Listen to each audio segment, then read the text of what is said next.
Yes, good morning friends. आज हम बात करेंगे countable set and cardinal arithmetic की। कुछ चीजें आप जानते हो, थोड़ा हम रिकॉल करेंगे और these are the basic things. So what is cardinality of a set? Cardinality of set is nothing but total number of elements, total number of elements in a set, total number of elements in a set A is called cardinality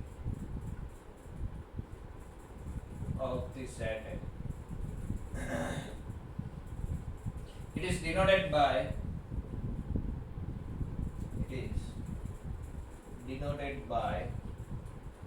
this or this n of a number of elements in it.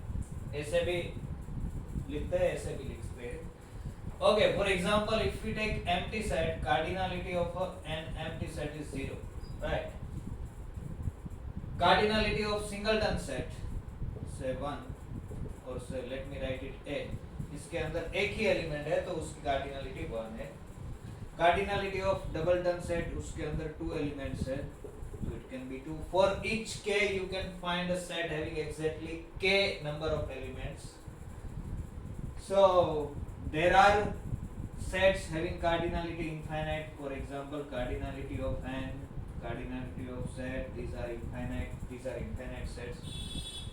The sets are called infinite set if there are infinitely many elements in that set. The set is called finite if it has its cardinality is a finite number. If we talk about set of cardinality, set of cardinal numbers, set of, what is this set? This set is denoted by C. Say least element of this set is 0. आपको कोई ऐसा set नहीं मिलेगा जिसकी cardinality negative हो, जिसमें number of numbers negative हो. Worst situation क्या हो सकती है? एम्प्टी सेट की कार्डिनलिटी 0, इससे छोटा कोई सेट नहीं मिल सकता. अगर एक भी एलिमेंट ना हो तो कार्डिनलिटी 0 है, एक एलिमेंट हो तो cardinality will be 1, then 2, then 3 and so on. And infinity also, इसमें कुछ नंबर्स आएगा लाइक काई 0, काई 1, काई 2, मैं इसको x बोलूंगा एंड सो ऑन. ऐसा कुछ नंबर आएगा. This is the set of cardinal numbers, right? ये क्या है इसके बारे में? These are infinite cardinal numbers. इसके बारे में हम बाद में डिस्कस करेंगे. Okay, we have some elementary results like cardinality of A union B. If we have two sets A and B, then cardinality of A union B is nothing but cardinality of A plus cardinality of B minus cardinality of A intersection B for finite sets. If A and B are finite sets, then we have this relation, right? Okay. If cardinality of A is equal to m, A के अंदर m members है, cardinality of B is equal to n, then what is the cardinality of set A cross B? This is trivial. A cross B में कितने members आएंगे? तो number of elements in A multiplied by number of elements in B, this will be m into n. अगर A में 3 members है, B में 2 members है, तो A cross B में 6 member आएंगे. This is simple one, right? A में 10 members है, B में 100 members है, तो A cross B में 1000 members आएंगे. Okay. What is another thing is if cardinality of A is equal to n, suppose A के अंदर n members है, then what is the cardinality of its power set? Power set means set of all subsets of A, and this is 2 raised to n. That is nothing but what? Number of all subsets of A. कोई set के अंदर n elements है तो उसको कितने subsets मिलेंगे? उसको 2 raised to n जितने सबसेट्स मिलेंगे, उसमें प्रॉपर सबसेट्स कितने होंगे? So if cardinality of A is equal to n, then number of proper subsets, we know that improper subsets are 2. Empty set and whole set are called improper subsets. Then number of proper subsets is is equal to 2n-2, इतने उसको proper subsets मिलेंगे, right? Okay, these are the basic things we know very well. Okay, or let me write something here. Suppose we want to define a function if cardinality of A is equal to m, cardinality of B is equal to n, A के अंदर m members है 1 2 3 up to m, इसके अंदर n members है a1 a2 up to an. This is simple result. If I want to define a function from a to b which is 1 1 1 1 चाहिए तो क्या होगा, हर एक मेंबर की इमेज एक आएगी, 1 का आंसर कोई a1 आया, 2 का आंसर a2 आएगा, डिस्टिंक्ट एलिमेंट की इमेज डिस्टिंक्ट आएगी, मींस यहाँ पर m मेंबर्स है तो यहाँ पर एटलीस्ट am होना चाहिए, उससे ज्यादा हो सकते हैं, उससे ज्यादा होंगे तो क्या होगा कि am plus 1 up to an, ये जो नंबर्स है ए नंबर्स रेंज में, फंक्शन की रेंज में नहीं आ रहे, लेकिन अगर 1 1 फंक्शन चाहिए तो क्या होगा कि जितने नंबर सेट ए में है उतने नंबर सेट बी में होने चाहिए, उतने एलिमेंट सेट बी में होने चाहिए. तो this is a simple result. There exist 1 1 function 1 1 function f from a to b.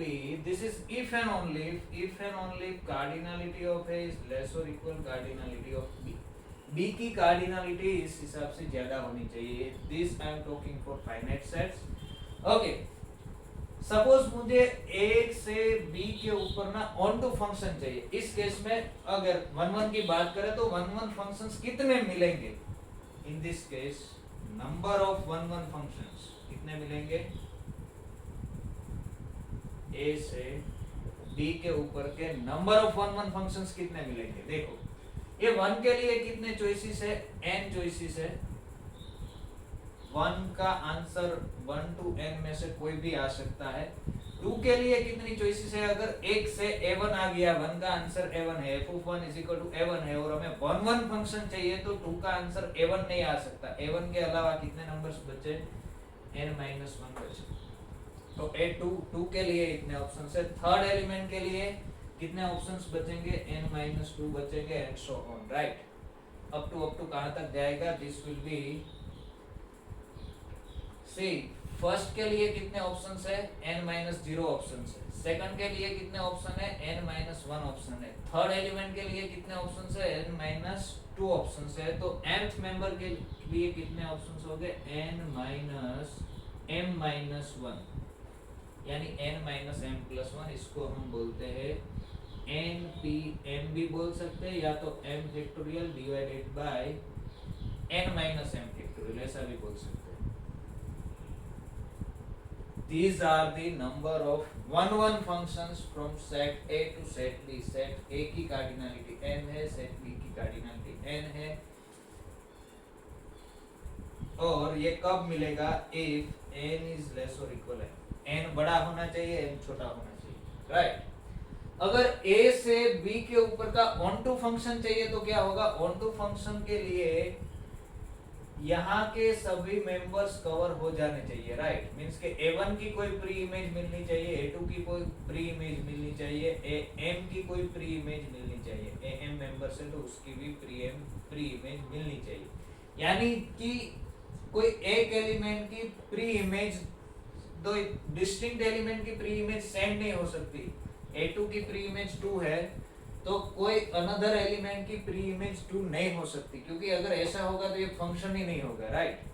तो जितने यहाँ पर डिस्टिंक्ट मेंबर्स है उन सबकी प्री इमेज यहाँ पर होनी चाहिए. तो जितने मेंबर्स यहाँ पर है उतने तो यहाँ पर होने ही चाहिए, उससे ज्यादा हो सकते हैं.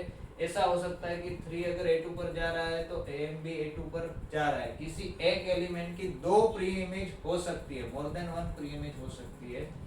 तो अगर ऑन टू फंक्शन चाहिए तो क्या रिलेशन होगा? These are these 2 important results we are going to use, and right now we are discussing it for finite sets. We will extend it for infinite sets also. There exists an onto function f from a to b if and only if तो क्या होना चाहिए इसके हिसाब से कि cardinality of A is greater और equal cardinality of B चाहिए, राइट। और नेक्स्ट में क्या आता है कि सपोज हमें ए से बी के ऊपर का 1 1 ऑन टू दोनों फंक्शंस चाहिए, मींस के बाइजेक्शन चाहिए। बाइजेक्शन चाहिए, देखो 1 1 के लिए ये कंडीशन होनी चाहिए, कार्डिनलिटी ऑफ ए लेस और इक्वल कार्डिनलिटी ऑफ बी होना चाहिए। ऑन टू के लिए कार्डिनलिटी ऑफ ए ग्रेटर और इक्वल कार्डिनलिटी ऑफ बी होनी चाहिए। तो there exist a bijection. Bijection means 1 1 plus onto function f from A to B if and only if cardinality of A is equal to cardinality of B। दो sets के बीच bijection 1 1 onto function कब मिलेंगे? अगर दोनों की cardinality same है। तो ये सब बात हम कहां पर कर रहे हैं? We are talking about finite sets only. Now suppose infinite sets दिए गए हैं तो हम कैसे बता सकते हैं कि कार्डिनलिटी किसकी छोटी है किसकी बड़ी है? For example a is equal to n दिया गया है set of natural numbers, b is equal to r दिया गया है सेट ऑफ रियल नंबर्स। तो दोनों की कार्डिनलिटी इनफाइनाइट है, तो उसके बारे में हम क्या बोल सकते हैं? तो यही जो आइडिया है उसको हम जनरलाइज करेंगे for infinite sets also. So first let us define equivalent sets. Equivalent sets, two sets A and B are said to be equivalent. Two sets A and B are said to be equivalent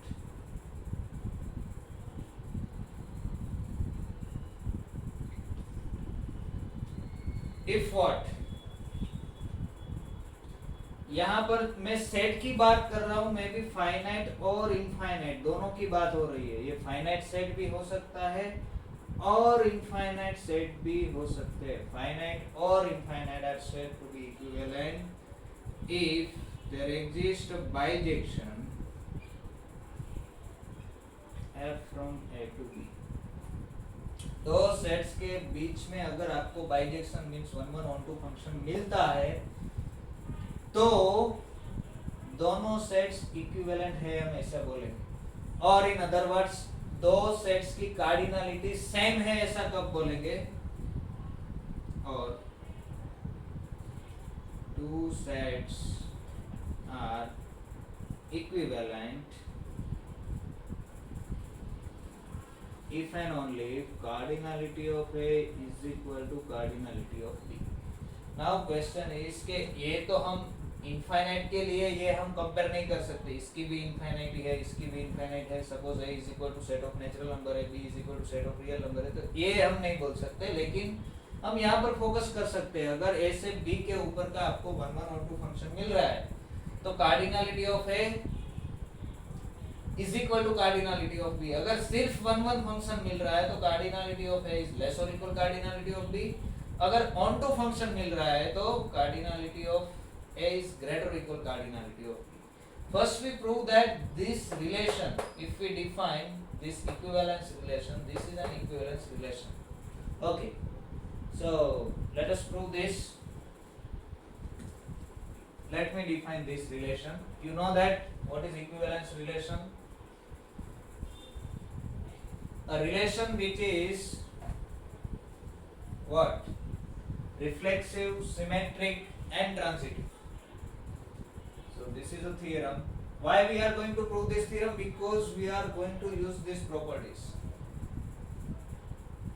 I am just not writing like theorem. I am just giving you highlight. Define A is related to B if and only if there exists a bijection f from A to B, or A is equivalent. Equivalent sets are denoted by this. A is equivalent to B if and only if there exists a bijection f from A to B, then by this is an equivalence relation.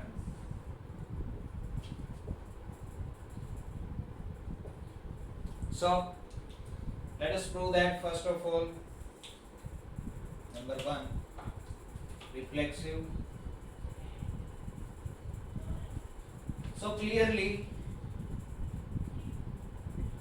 f from a to a, एक set अगर आपके पास है, you just define like this: f of x is equal to x for all x belongs to a.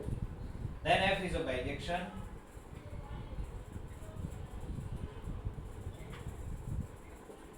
And therefore a is equivalent to a. Empty set is equivalent to itself, वो हम ले लेंगे क्योंकि empty a अगर empty set है तो आपको bijection नहीं मिलेगा. Empty set to empty set भी वो हम कंसीडर कर लेंगे. अगर फाइन empty set की cardinality 0 है, empty set की cardinality 0 है, cardinality are same. Or you can write like this you can consider in finite set, this you can consider in infinite set, right? Then symmetric.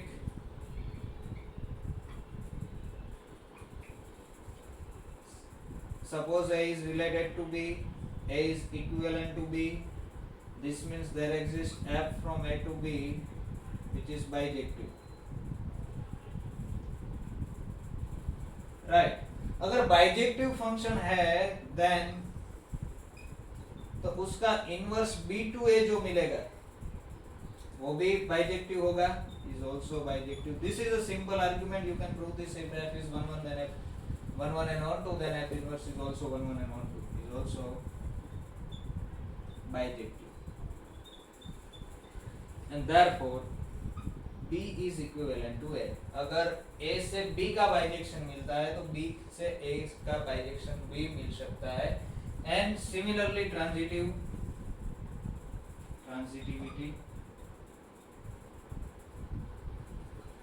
if a is equivalent to b, suppose a is equivalent to b and b is equivalent to c, in that case you will get a bijection from f from a to b and g from b to c are bijections. You can prove that.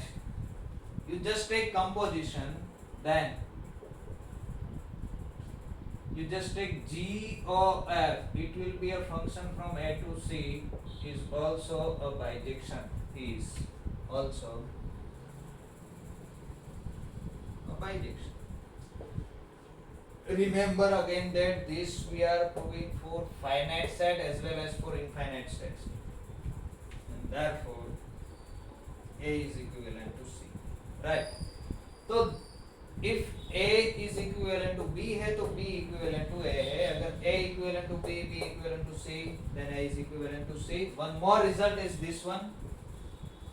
If a is equivalent to b, if a is subset of b is subset of c, we are going to use this. a b का subset है, b c का subset है, and a is equivalent to c. अगर आपको a से c का bijection मिल रहा है then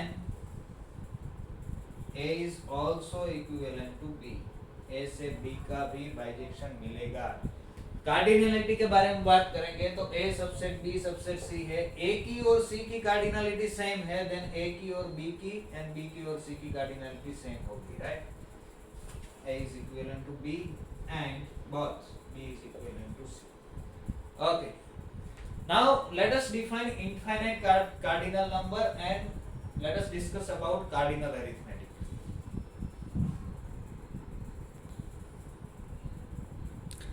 So again I am starting with the set of cardinal numbers. Set of cardinal numbers. It is what 0 से start होगा, 1 2 3 up to and so on. Cardinal numbers means what? जो number आपको किसी भी set का cardinal number हो सकता है, कार्डिनलिटी हो सकती है. आप अगर 5 लोगे तो you can find a set having 5 elements. If you take 10 you can have a set having 10 elements. And infinite cardinality like x0, x1 and so on. So these are the notations. Let x0 is equal to cardinality of n set of natural number की जो cardinality आ रही है उसको हम x0 से denote करेंगे. Of course, it is infinity. This is an infinite cardinal number. This is the smallest infinite cardinal number. इससे छोटा कोई infinite cardinal number नहीं है. Smallest infinite cardinal number. We will accept this. ये हम without proof assume कर लेंगे कि cardinality of x0 is equal to cardinality of n is equal to x0 और this is the smallest infinite cardinal number, यानी कि इससे आगे सब finite cardinal number आएंगे, लेकिन n से छोटा कोई infinite set नहीं मिल सकता. इसको हम ऐसे भी लिख सकते हैं. It means n is the smallest infinite set. तो आपको क्वेश्चन होगा कि अगर सेट ऑफ इवन नंबर्स ले रहे हैं, let me take e is equal to 2n, set of even numbers n belongs to n 2 4 6, तो ये तो इसमें के अंदर एलिमेंट्स कितने हैं? n से बहुत छोटा है, half of the n's, only even numbers ही है, राइट? तो ये तो n से छोटा हो गया, लेकिन ये छोटा दिखता है, छोटा है नहीं. You can find a bijection between e and n, और अगर दो सेट के बीच बाइजेक्शन मिल रहा है तो दोनों की कार्डिनलिटी सेम है. हम इस तरफ से जाएंगे, इसकी कार्डिनलिटी b इंफिनिटी है, इसकी b इंफिनिटी है. दिस इज द स्मॉलेस्ट, तो इसकी कार्डिनलिटी इससे छोटी नहीं हो सकती, और ये इनफाइनाइट है तो दोनों सेम ही है, राइट? ये हम we will discuss this later. Okay, even numbers में यहाँ पर 10n ले लो, 10 20 30 40 50 60, तो ये तो n से इसमें 10th के बाद के नंबर आ रहे हैं, राइट? ये तो बहुत छोटा हो गया. यहाँ पर 100 ले लो, तो दिस सेट की कार्डिनलिटी n से 100 पार्ट की होगी, राइट? लेकिन ऐसा नहीं है, दिखता ऐसा है, लेकिन दोनों में सेम नंबर्स ऑफ एलिमेंट्स है. Okay, so smallest set is n and cardinality of n is equal to x0. This is the smallest infinite cardinal number. Okay, next we have this relation, xi plus 1 is equal to 2 raised to xi. These are the infinite cardinal numbers for I running from 0 1 2 up to so on. It means what? Next cardinal number x1 क्या हो गया? If you take, it means if you take I is equal to 0, what you will get? x1. x1 is equal to what? 2 raised to x1. Sorry, 2 raised to x0. I is equal to 0 लिया ना? Means 2 raised to cardinality of n. This is nothing but power set of n. Power set of n की cardinality क्या होगी? x1 होगी, right? In general, if you take I is equal to 1, you will get x2 is equal to 2 raised to x1. In general, this xi plus 1 is equal to 2 raised to xi. This is important remark, you can write down this. There is no, and we will accept this without proof. ये हम accept कर लेंगे because we are going to use this in problems. There is no cardinal number between xi and xi plus 1. इसके बीच में कोई ऐसा set नहीं मिलेगा जिसकी कार्डिनलिटी x0 और x1 के बीच हो. कोई सेट n से बड़ा है और पावर n से छोटा है, तो क्या तो वो n ही होना चाहिए, या तो फिर वो पावर सेट ऑफ n ही होना चाहिए. Okay, we will accept this. This is equal to also भी मैं यहाँ लिख देता हूँ कि cardinality of x1 is equal to power set of n. Cardinality of r, this is equal to also x1. इसकी cardinality भी x1 है, x0 नहीं है. क्यों है वो बाद में देखेंगे.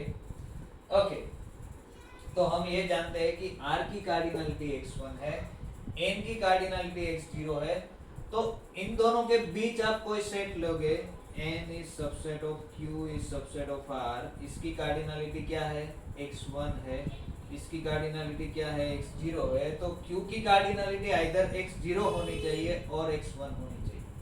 So this will imply cardinality of q is equal to either x0 or it will be x1, right? कितनी होगी वो हम देखेंगे, लेकिन दोनों के बीच में कुछ नहीं रह सकता। सिमिलरली q कॉम्प्लीमेंट की कार्डिनलिटी भी x1 और x0 के बीच ही होनी चाहिए, right? So this is number 2 and this is very important. Xi plus 1 is equal to 2 raised to xi. This is the cardinal arithmetic. Now let us take two infinite cardinal numbers. If alpha and beta are two infinite cardinal numbers,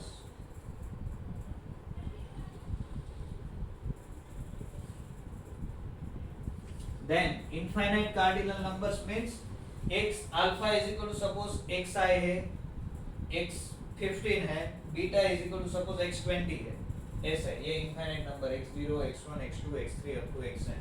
अगर ऐसा है तो क्या होगा, alpha into beta, इन दोनों की product करोगे अल्फा इनटू बीटा, तो that will be what, that will be maximum of alpha and beta. इन दोनों में से जो बड़ा होगा वो आंसर आएगा।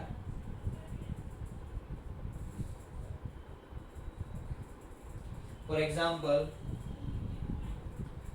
if you take x2 into x5, then answer is maximum of 2 and 5।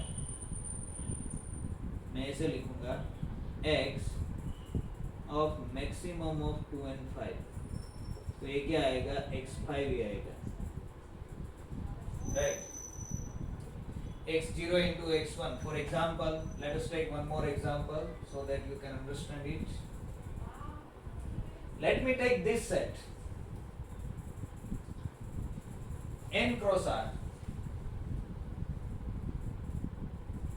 cardinality of n cross r चाहिए, and we know that cardinality of a cross b is equal to cardinality of a into cardinality of b. What is cardinality of n? We know that it is x0 into cardinality of r is x1. So दोनों की product क्या आएगी, x1 ही आएगी। दोनों का maximum of 0 and 1 is 1.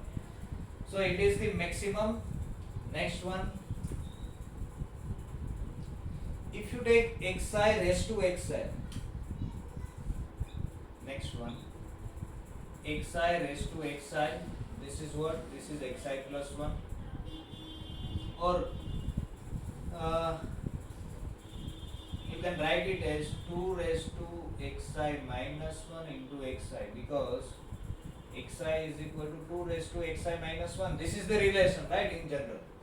और इन दोनों के प्रोडक्ट क्या आएगी, जो मैक्सिमम है वो हमने यहाँ पर किया ना, दो इनफाइनाइट कार्डिनल नंबर की प्रोडक्ट, इन दोनों में से मैक्सिमम कौन है, 2 raised to xi है, 2 raised to xi is equal to xi plus 1. Okay, alpha into beta करोगे, अल्फा प्लस बीटा करोगे, next one xi plus xj, addition करोगे या मल्टीप्लिकेशन करोगे xi into xj, both will be same, x into maximum of I and j।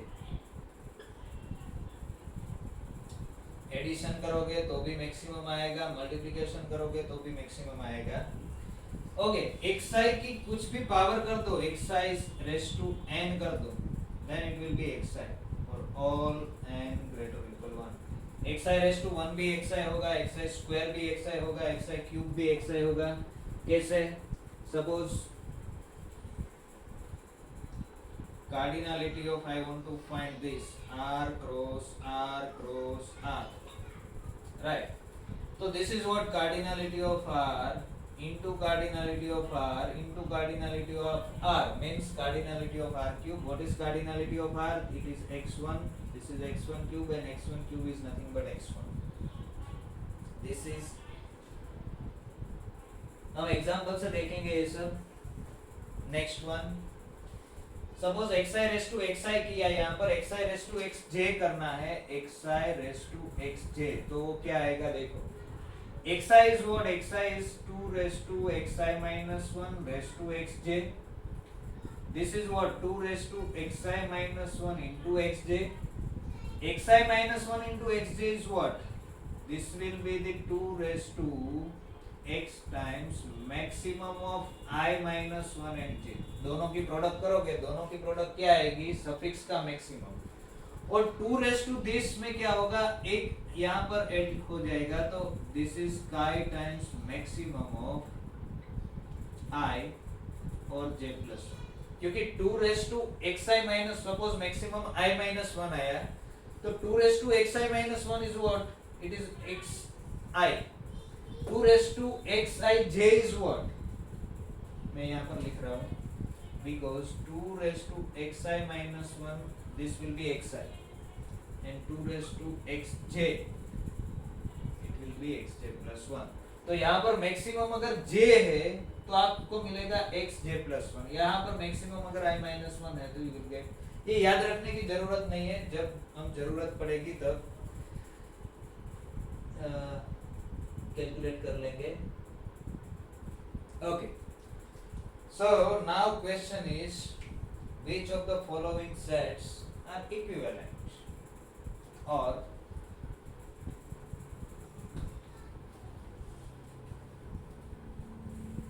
let us see which of the following sets are equivalent। और equivalent है तो cardinality क्या हो जाएगी? Same हो जाएगी। और let us define first countable set, then we will go ahead। Now we are going to define countable set।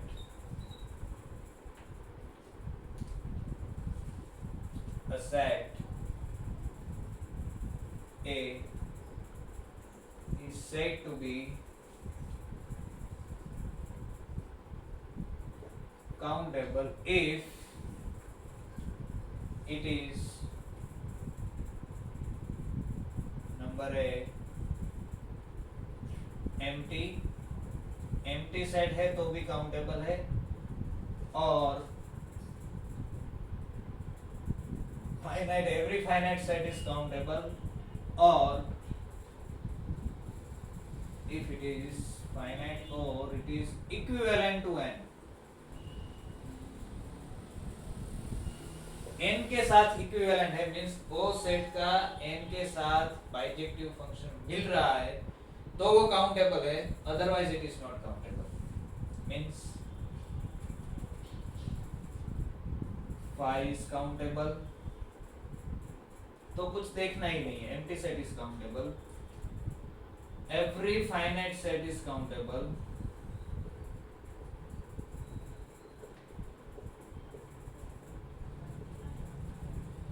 and an infinite set is countable if what?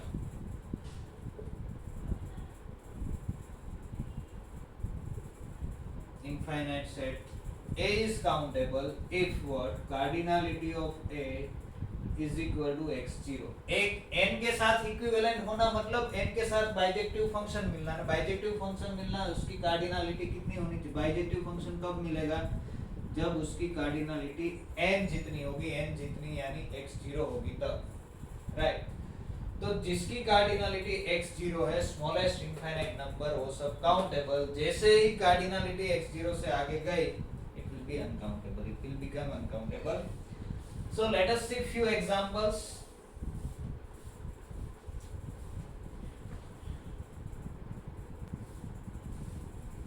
Yes, तो क्या दिया गया है? Which of the following pairs of sets are equivalent. Equivalent कौन सी pair है? यहाँ पर दो सेट दिया गया है, एक है n, दूसरा है k। हम जानते हैं two sets are equivalent if and only if there exist a bijection between them. तो can we find a bijection from n to kn where k is a non-zero real number? So yes, define in this case, this is trivial one, define f from n to kn या फिर kn to n। कैसे define करना है? By f of x is equal to kx define करो। इसके जो numbers आएंगे कैसे आएंगे? k into 1, k into 2, k into 3, और you can say f of n is equal to k into n for each n belongs to n। Then f is bijective, मैं directly लिख देता हूँ, f is, आप prove करना simple है, 1 1 दिखाने के लिए you take f of n1 is equal to f of n2, so you will get k n1 is equal to k n2, k will get cancel, you will get n1 is equal to n2, तो आपको मिल जाएगा f is 1 1 on to दिखाने के लिए कि यहाँ से कोई एलिमेंट लोगे के n के फॉर्म में, तो यहाँ पर n by k जो आएगा उसकी pre image n by k will work, right? Simple exercise है, you can show that. Number 2, n and z, or we can say that kn is countable for each k non-zero because kn जो है n के साथ equivalent है, and therefore what we can write, cardinality of n is equal to cardinality of kn, दोनों की same है और कितनी है x0 ही है। तो हमने दिखाया था कि अगर सेट ऑफ इवन नंबर्स आप ले लो, k is equal to 2 ले लो, you will get set of even numbers, right? तो सेट ऑफ इवन नंबर्स की कार्डिनलिटी n की कार्डिनलिटी जितनी है, दोनों एज अ सेट सेम है, दिखते अलग अलग है। इवन नंबर्स नहीं, 10 के मल्टीपल्स ले लो तो 10 20 30 40, तो नंबर ऑफ एलिमेंट्स कहीं घट गए, आपको लगेगा कि ये सेट छोटा होगा, लेकिन दोनों के elements, number of elements same है। ओके, नेक्स्ट पेयर दी गए n and z, n and z equivalent है कि नहीं, इक्विवेलेंट है कि नहीं ये देखने के लिए आपको डिफाइन करना पड़ेगा। Can you define a bijective function from n to z? तो सिंपल है, देखो यहाँ पर n दिया गया है, यहाँ पर z दिया गया है, n में कौन से नंबर आएंगे, 1 2 3 4 5 6 ऐसे आएंगे। z में कौन से नंबर आएंगे, 0 -1 -3 so on, 1 2 3 so on, ऐसे नंबर आएंगे। आपको क्या करना है, आपको चाहिए bijective function, so let me do this. मैं मैप करूंगा 1 को 0 से, 2 को 1 से, 3 को -1 से, 4 को 2 से, 5 को -2 से एंड सो ऑन, 6 को 3 से। तो दिस इज 1 1 एंड 1 2 दिख रहा है। कैसे कर रहे हैं, अब जो इवन नंबर है उसका डिवाइडेड बाय 2 कर रहे हैं। Even number 2 divided by 2 is going to 1, 4 divided by 2 going to 2, 6 going to 3, 8 going to 4। तो ऐसे जाओगे तो आप सभी पॉजिटिव नंबर्स कवर हो जाएंगे। ओड नंबर को आप नेगेटिव नंबर्स पे भेज रहे हैं तो वो भी कवर हो जाएंगे। तो you just have to write down this function. So define f from n to z।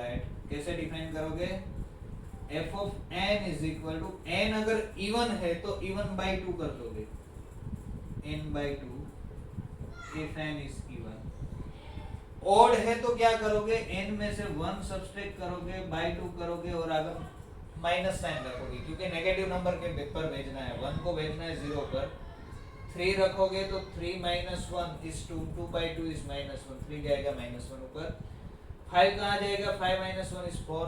Odd n odd है तो n minus 1 will be even, even by 2, तो you will get a natural number। नहीं अगर minus sign है तो it will be negative. Negative भी सभी cover हो जाएंगे, पॉजिटिव भी सभी कवर हो जाएंगे। You can show that this is a bijection, then f is a bijection।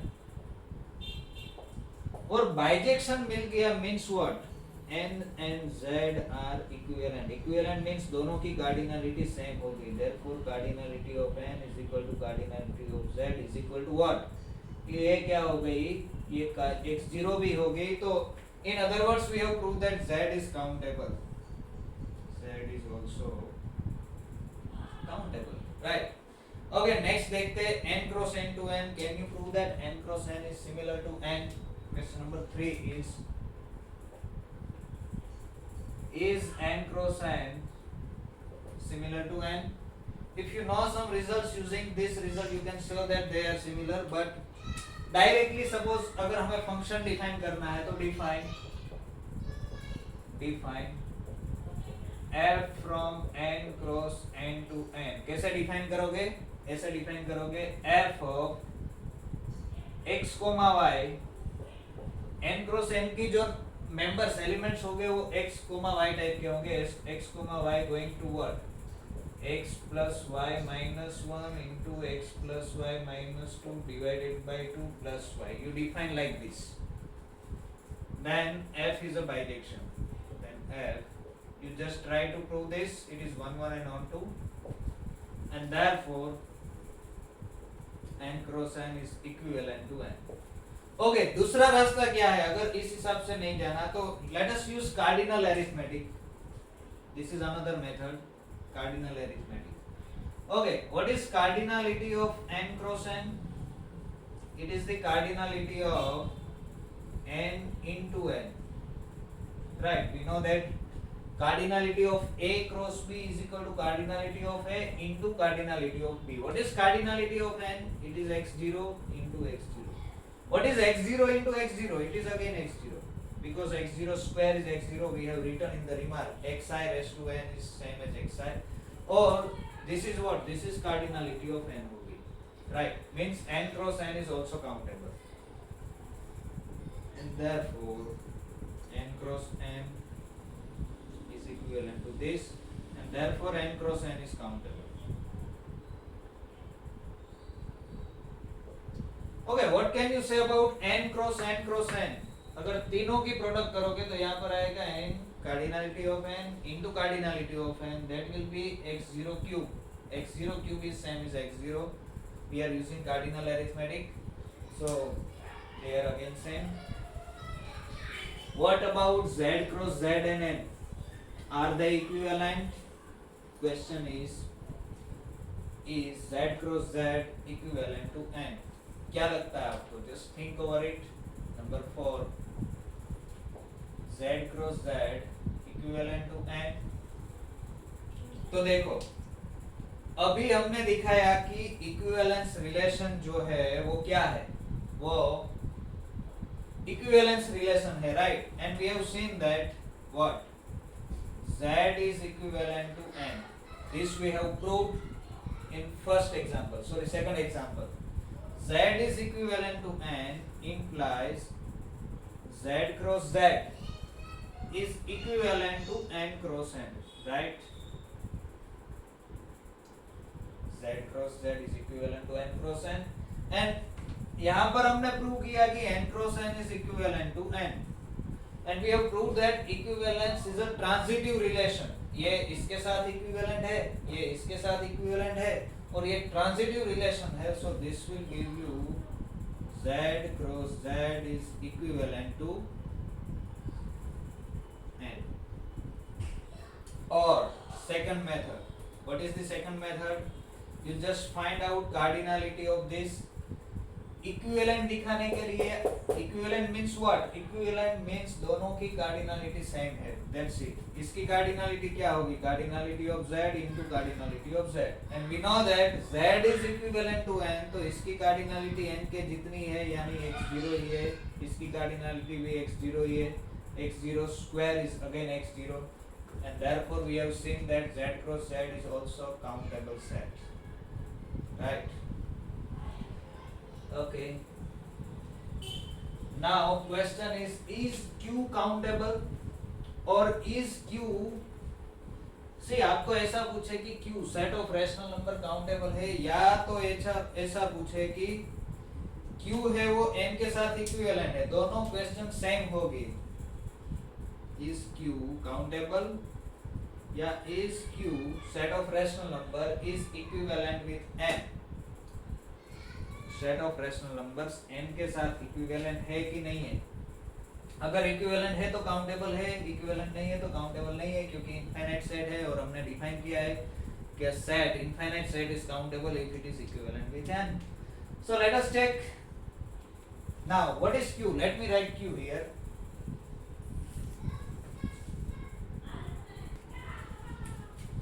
Yes, तो q को अगर हम लिखे तो q कुछ नहीं है, it is this type of numbers p by q where p belongs to z, q belongs to n, and GCD of p and q is equal to 1, right?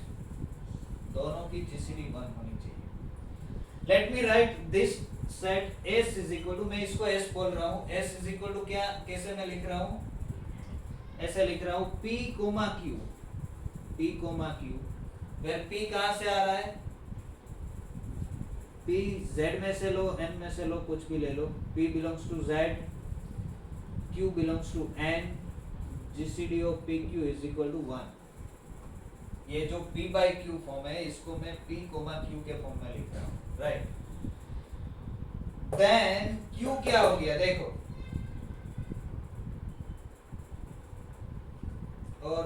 और एक नंबर और एक सेट लग रहा हूं, P by Q where Q is not zero. Okay, then clearly I am writing this.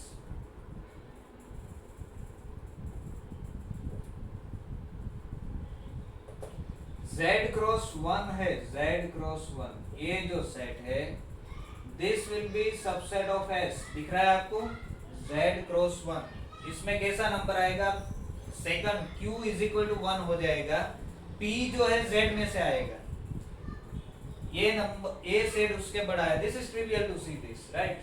ये कैसा आएगा? P, 1 टाइप का आएगा, और यहाँ पर क्या है? P, Q टाइप का है. P बिलोंग्स टू तो Z ही है दोनों में, यहाँ पर Q वेरी हो रहा है, यहाँ पर Q फिक्स है, तो this set is subset of this. Okay, and S is subset of what? S is subset of Z cross Z. Can you see this? क्योंकि यहाँ पर जो पेयर ली है PQ, उसके ऊपर एक रिस्ट्रिक्शन है कि दोनों का GCD 1 होना चाहिए, और P तो Z में से आ रहा है, लेकिन Q कहाँ से आ रहा है? N में से आ रहा है. यहाँ पर Q भी हम Z में से ले रहे हैं, राइट? तो ऐसी कुछ सिचुएशन है, ये इसका सबसेट है, ये इसका सबसेट है, और हमने देखा था. और तो क्या होगा कि cardinality of Z cross 1 will be less or equal cardinality of S. This will be less or equal cardinality of Z cross Z. We are again, these are infinite sets, so this is not simple, right? Infinite cardinality. Z cross 1 की cardinality क्या होगी? A cross B की cardinality is equal to cardinality of A into cardinality of B. So this will be cardinality of Z into cardinality of singleton 1. This will be less or equal cardinality of S. This will be less or equal cardinality of Z into cardinality of Z. Means cardinality of Z square. We know that Z is equivalent to N, so its cardinality is x0. इसकी तो 1 है, x0 into 1 is x0. This will be less or equal as, this will be इसकी x0 into x0, so x0 square is again x0, right? तो S की card and we have no, इसकी cardinality x0 से बड़ी भी है, छोटी भी है, तो this has to be cardinality of S. Or you can see here, you can define a bijective function from Q to S. Define f from Q to S as f of Q का member जो P by Q होगा, इसको हम ऐसे लिखेंगे P into Q, then f is bijective, right? ये bijective function है, तो दोनों की कार्डिनलिटी सेम है, therefore मैं यहाँ पर लिखता हूँ therefore cardinality of Q is same as cardinality of S. क्योंकि दोनों के बीच में एक बाइजेक्टिव फंक्शन मिल गया, तो दोनों इक्विवेलेंट सेट हो गए. ओके, तो Q की कार्डिनलिटी S के जितनी है, इसकी कार्डिनलिटी x0 है, and therefore Q is equivalent to x0, and therefore Q is countable. This is the simple proof. और भी कई सारी प्रूफ है Q is countable की, आप देखना एनालिसिस की बुक में आपको मिल जाएगी. There are so many proofs, right? Okay. Next one is, कुछ चीज हम एज्यूम करके चलेंगे ताकि हमारे लिए इजी हो जाएंगे. ओके, यहाँ तक रखते हैं. हमने क्या दिखा है? Q is countable. यहाँ पर रखते हैं. नेक्स्ट लेक्चर में यहाँ से आगे देखेंगे. थोड़ा कार्डिनल एरिथमेटिक देखना, इसमें कोई प्रॉब्लम हो तो मुझे पूछना, ठीक है? थोड़े प्रॉब्लम्स करेंगे तो आपको सब क्लियर हो जाएगा. ओके, नेक्स्ट लेक्चर में देखेंगे.